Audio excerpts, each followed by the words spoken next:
Another question relevant to this Siman is with regards to genetic testing. Should one do genetic testing before marriage? Now you may be thinking, how is that relevant? Did the Hachamim talk about it? So, the Gemara says, and this is recorded in the Shulchan Aruch, that a person should not marry within a family in which there have been three people within the family who are nichbin or mitzoraim, lepers or nichbin, which is kind of epilepsy.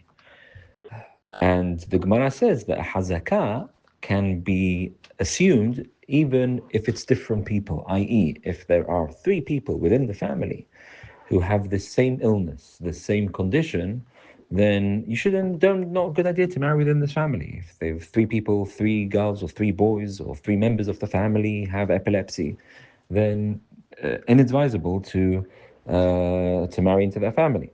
And even though normally, it's just quickly in parentheses, normally when it comes to things of danger, hazakah is established with two times.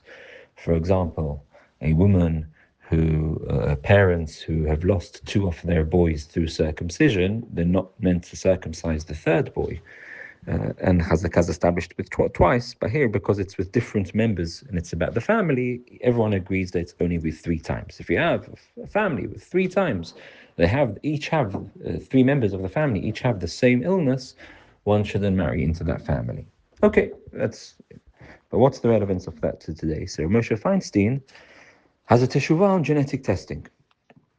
And he said, he was asked, should a couple undergo genetic testing before marriages to avoid marriages between recessive genes, to avoid abnormalities later on in the marriage with their children? So on the one hand, you could argue, Shomer Petayim Hashem, Hashem looks after those who are simple and those who are trustworthy and put their faith in Hashem. Don't do any genetic testing.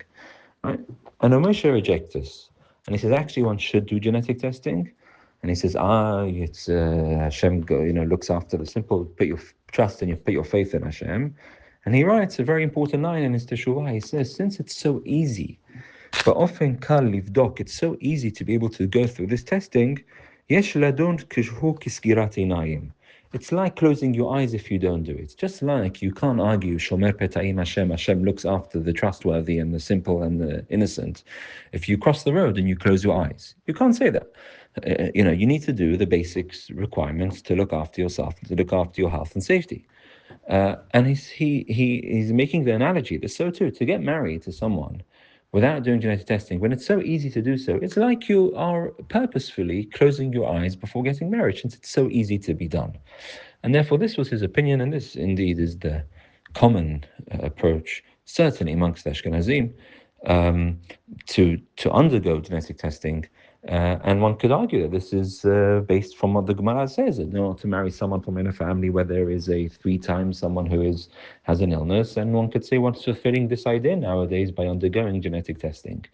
And so that's the opinion of Moshe Feinstein, which many agreed with, that one should undergo genetic testing before marriage in cases where there's any concern that there could be an issue between the couple.